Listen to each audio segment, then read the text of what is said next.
C'est l'heure de l'hebdo africain sur Média TV Afrique et comme chaque mercredi, nous sommes en direct avec Dr Bakary Samb, directeur régional du Timbuktu Institute. Bonjour Dr Bakary Samb et merci d'être avec nous. Bonjour et merci de votre invitation. Docteur Bakary Samb, vous dites souvent que la principale difficulté pour la France est de devoir constamment gérer l'urgence et l'histoire en même temps. Justement, que symbolise ce départ annoncé de la France du Niger? Oui, le départ annoncé de la France du Niger constitue un pas important, en tout cas une étape assez importante dans les relations entre la France et ces pays du Sahel. Nous avons vu ce qui s'est passé au Mali, après au Burkina Faso, aujourd'hui au Niger, qui était quand même un pays pivot, un pays stratégique très important pour la présence militaire française, et même occidentale en Afrique de l'Ouest et dans le Sahel.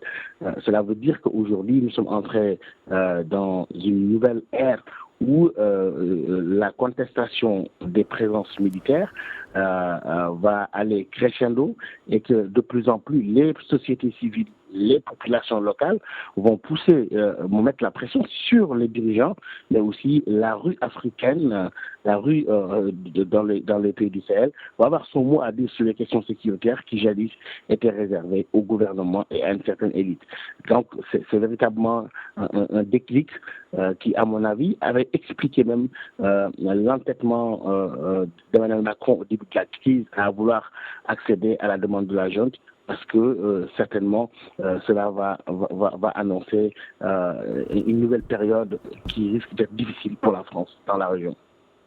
Ce départ était réclamé par les jeunes depuis le putsch du 26 juillet dernier. Malgré le refus de l'ambassadeur français de quitter le pays, la rue a-t-elle eu finalement raison de l'entêtement de la diplomatie française sur le dossier nigérien?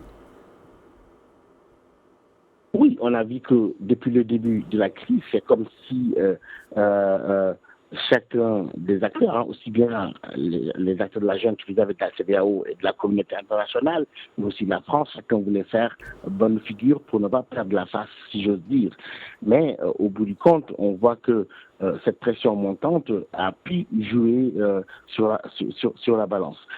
Maintenant, qu'est-ce que cela augure pour le Niger et les pays qui faisaient appel à l'assistance française dans le cadre de la lutte contre le terrorisme, mais aussi ce positionnement des Américains aujourd'hui dans le Sahel ou en tout cas au Niger, les États-Unis qui disposent de 2 bases aussi bien à Agadez et à Niamey, cela ouvre une nouvelle ère, comme je l'ai dit tout à l'heure, où maintenant la question de la présence militaire, on est dans une forme de concurrence entre ces puissances-là, mais que la France a véritablement perdu la main pour ce qui est du Niger et du Sahel, depuis l'échec de l'intervention au Mali, depuis la demande du départ du Burkina Faso et aujourd'hui du Niger, qui constitue quand même un pays symbole de cette présence française dans la région.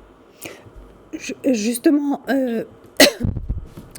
peut-on dire qu'une nouvelle ère s'ouvre au Sahel et si tel est le cas, quelle perspective pour la situation sécuritaire dans cette région?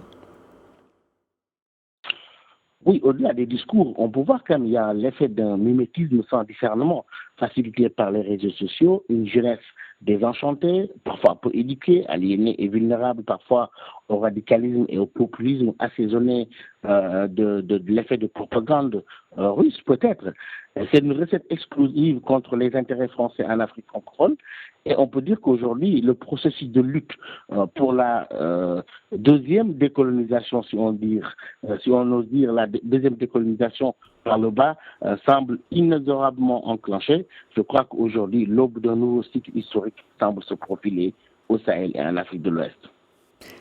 Docteur Bakary Samb, merci pour cet éclairage et merci d'avoir répondu à nos questions. Je rappelle que vous êtes directeur régional du Timbuktu Institute.